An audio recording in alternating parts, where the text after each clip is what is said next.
જામનગર મહાનગરપાલિકા આયોજિત મેળા સંબંધે સ્થાનિક અદાલતમાં ગઈકાલે ગુરુવારે ચાલેલી કાર્યવાહી બાદ મેળા વિરુદ્ધ હંગામી સ્ટે અપાયેલો અને ત્યારબાદ આજે શુક્રવારે પણ અદાલતના પૂર્ણ થવાના સમય સાંજે 6 વાગ્યા સુધી બંને પક્ષની દલીલો ચાલી હતી।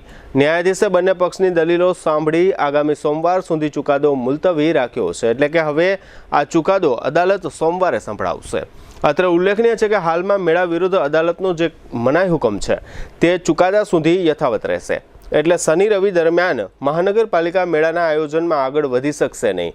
અત્રે એ પણ ઉલ્લેખનીય છે કે આ અગાઉ મહાનગરપાલિકાએ જાહેર કર્યું હતું કે 10 ઓગસ્ટથી 24 ઓગસ્ટ સુધી મેળો યોજાશે, પરંતુ આજે સાંજે 6 વાગ્યાની સ્થિતિ એ છે કે અદાલત આગામી 11મી ઓગસ્ટે ચુકાદો સંભળાવશે। જામનગરમાં આ વર્ષે મહાનગરપાલિકા આયોજિત મેળો બરાબર ચકડોળે ચડ્યો છે। આ શ્રાવણી લોકમેળા વિરુદ્ધ અદાલતી કાર્યવાહી શરૂ થતાં જ આ આખો મામલો કાનૂની જંગ બની ગયો હતો।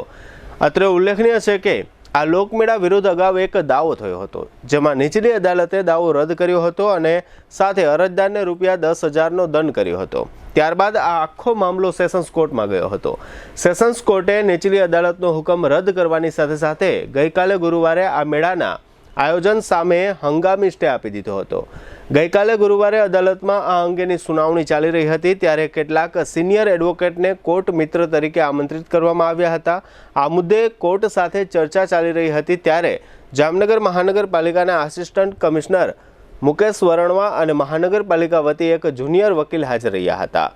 તે સમયે મહાનગરપાલિકાના વકીલે મનાઈ હુકમના દાવા અંગેની આ સુનાવણી અન્ય કોર્ટમાં કરવા દેવાની મંજૂરી માંગતી અરજી અદાલત સમક્ષ રજૂ કરી હતી। બાદમાં ન્યાયમૂર્તિએ આ અરજી વાંચ્યા પછી વકીલને પૂછ્યું હતું કે આ અરજી કોની સૂચનાથી રજૂ કરવામાં આવી છે।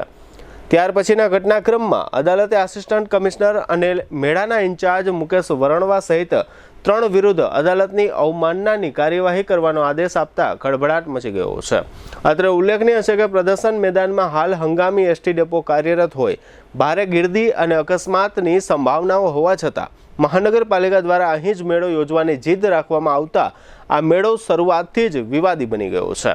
અત્રે ઉલ્લેખનીય છે કે ગઈકાલે ગુરુવારે અદાલતમાં આ સુનાવણી ચાલી રહી હતી, ત્યારે કલેક્ટર કચેરીમાંથી અદાલત સમક્ષ એક ચિઠ્ઠી આવી હતી, જેમાં જણાવાયું હતું કે મહાનગરપાલિકાને આ મેદાન ભાડે આપવાની મંજૂરી આપવામાં આવે છે। આ સમયે એક કોર્ટ મિત્રએ અદાલતમાં એમ કહ્યું કે અત્યારે છેક મહાનગરપાલિકાને મેળાની મંજૂરી મળી છે, તો આ મંજૂરી પહેલાં જ મહાનગરપાલિકાએ કઈ રીતે અહીં રાઇડ્સ લગાવી દીધી છે, રાઇડ્સ લગાવવાની મંજૂરી કોણે આપી અને મેળાની મંજૂરી પૂર્વે મહાનગરપાલિકાએ પ્લોટની ફાળવણી કેવી રીતે કરી દીધી। આ ઉપરાંત ગઈકાલે ગુરુવારે અદાલતમાં સુનાવણીમાં કોર્ટ મિત્રોએ એમ પણ કહ્યું હતું કે રાઇડ લગાવવાની મંજૂરી મેળવવાનો હજુ બાકી છે, પોલીસ રિપોર્ટ લેવાના પણ બાકી છે અને કાયદા અનુસાર ફાયર એનઓસી પણ લેવાનું બાકી છે। આવા સંજોગોમાં અહીં રાઇડ્સ ખડકાઈ જાય તે યોગ્ય નથી। અદાલતમાં રાજકોટના ગેમ ઝોન અગ્નિકાંડનો પણ ઉલ્લેખ થયો હતો। આમાં આખું પ્રકરણ ગઈકાલે ગુરુવારે અદાલતમાં ખૂબ જ ચર્ચાયું હતું। ત્યારબાદ અદાલતે વધુ સુનાવણી આજે શુક્રવારે બપોરે 4 વાગ્યાથી શરૂ કરી હતી અને સાંજે 6 વાગ્યા સુધી બંને પક્ષો દ્વારા દલીલો રજૂ કરવામાં આવી હતી। 6 વાગ્યા સુધી અદાલતે બંને પક્ષોની દલીલો સાંભળી જાહેર કર્યું હતું કે આજે અત્યારે આ કાર્યવાહી મુલતવી રાખવામાં આવે છે અને આગામી સોમવારે અદાલત ચુકાદો સંભળાવશે। આપ સૌ દર્શકો જાણો છો કે જીટીપીએલ જામનગર ન્યૂઝ દ્વારા આ મેળાના આયોજન સંબંધે શરૂઆતથી જ પ્રદર્શન મેદાનમાં કાર્યરત હંગામી બસ સ્ટેન્ડ સહિતના મુદ્દાઓ પર મહાનગરપાલિકા સત્તાવાળાઓનું ધ્યાન દોરવામાં આવ્યું હતું, પરંતુ આમ છતાં મહાનગરપાલિકા પોતાના આયોજનમાં આગળ વધતા મહાનગરપાલિકાએ આખરે અદાલતી કાર્યવાહીનો સામનો કરવો પડ્યો છે અને આ બધી પ્રોસેસમાં મહાનગરપાલિકા સહિત સૌના માનવ કલાકો અને સમય શક્તિનો વ્યય થઈ રહ્યો છે। અત્રે એ પણ નોંધનીય છે કે જામનગર મહાનગરપાલિકાએ આ વર્ષે લોકમેળાના આયોજનમાં શરૂઆતથી જ જે ખામીઓ રાખી દીધી હતી, તેને કારણે અદાલત પણ આ સમગ્ર વિષય અંગે ખૂબ જ ગંભીરતાથી આગળ વધી રહી છે। મહાનગરપાલિકાએ 10 ઓગસ્ટથી મેળો શરૂ કરવાની જાહેરાત કરી દીધી હતી, પરંતુ 11મી ઓગસ્ટે સોમવારે સેશન્સ કોર્ટમાં ચુકાદો આવશે, ત્યાં સુધી મેળા વિરુદ્ધનો મનાઈ હુકમ યથાવત છે। क्या आप भी अनहेल्थी लाइफस्टाइल को सुधारना चाहते हैं, लेकिन कैसे? चलिए जानते हैं। आजकल लाइफस्टाइल को हेल्थी और मेंटेन रखना हमारे लिए एक चुनौती बन चुकी है। मेंटल स्ट्रेस, पर्सनल और professional life, unhealthy foods, time पर न खाना, नींद की कमी, घंटों तक एक ही जगह पर बैठकर लैपटॉप पर काम करना, स्मोकिंग और शराब की लत जैसी आदतें हमारे शरीर को कमजोर कर रही हैं। और इसे नजरअंदाज करने का नतीजा diabetes, blood pressure, heart attack, improper blood circulation, body pain, मोटापा जैसी बीमारियों को हम न्योता दे रहे हैं। यह बीमारियां हमें हमारी फैमिली के साथ हंसने खेलने से रोक रही है। हम उन एक्टिविटीज का आनंद नहीं ले पा रहे हैं जो हम करना चाहते हैं।